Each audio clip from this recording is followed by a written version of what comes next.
One of my earliest memories is of trying to wake up one of my relatives and not being able to. And I was just a little kid, so I didn't really understand why. But as I got older, I realized we had drug addiction in my family, including later cocaine addiction.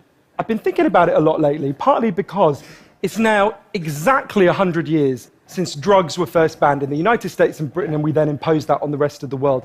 It's a century since we made this really fateful decision to take addicts and punish them and make them suffer because we believed that would deter them, it would give them an incentive to stop.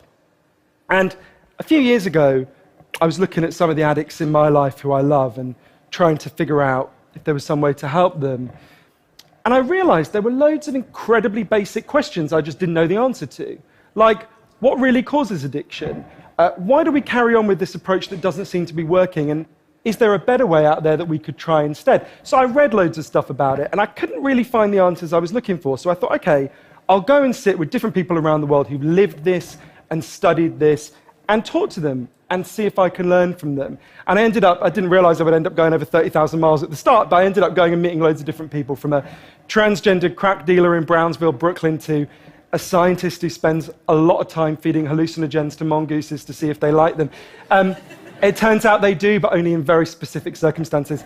To the only country that's ever decriminalized all drugs, from cannabis to crack, Portugal. And the thing I realized that really blew my mind is almost everything we think we know about addiction is wrong.